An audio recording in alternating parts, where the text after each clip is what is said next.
Hi guys! Sama ko lang kayo sa celebration namin kahapon para sa birthday ni Mama. So ito nga, kinaumagahan pagising namin, binigay na agad namin sa kanya yung regalo namin ni Mark sa kanya na fresh flowers ng orchids. Ayan, Banda Orchids ang aming regalo sa kanya for her birthday. After namin mailabas yung mga orchids and maisabit na doon, ito inaayos naman nila ngayon yung mga tables and chairs dyan. Ayan, pinag-iisipan nila kung anong pwesto ba yung mga ilalagay. After dyan, inutusan kami ni Mama bumili ng bigas. So, sinegway na rin namin ang pagbili ng kanyang cake kasi wala pa kaming cake. So, ito, pumunta kami sa Lady Sir para bilihan siya ng cake. Hindi na kami nagpa-customize ng cake ngayon. Bumili na lang kami sa tindahan. And pag uwi nga namin, ito na, nagdatingan na yung mga food. Dumating na yung lechon natin.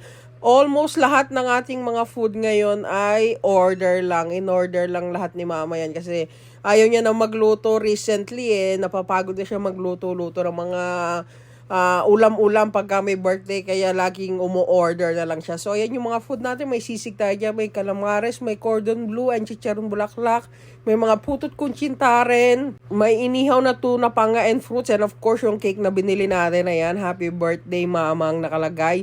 Meron din tayo dyan dinuguan, kasama nung lechon yon, merong mga sisig, and eto nga, para may pampahaba ng buhay, nakalimutan kasi ni Mama umorder ng kanyang pansit. Kaya ito si engineer nagluluto ng pansit para sa longer life ni Mama. Ayan. Originally, ang gusto sana naming mga anak ni Mama, lumabas kami, pumunta kami sa labas para doon i-celebrate yung birthday niya. Kaya lang, ganito ang request niya ngayong birthday niya. Gusto niya raw pakainin yung mga kapitbahay niya. So, sino ba tayo para kumontra doon? Birthday niya naman, di ba guys? So, eto, pinagbigyan natin siya sa gusto niya. Dito na lang kami sa bahay naghanda. And eto na nga, tinatadtad na nila Kuya at Ren yung kalahati ng lechon kasi malapit na magdatingan yung mga bisita ni Mama. Hapon pa siya nagpapunta ng mga bisita niya para diretso hapunan na.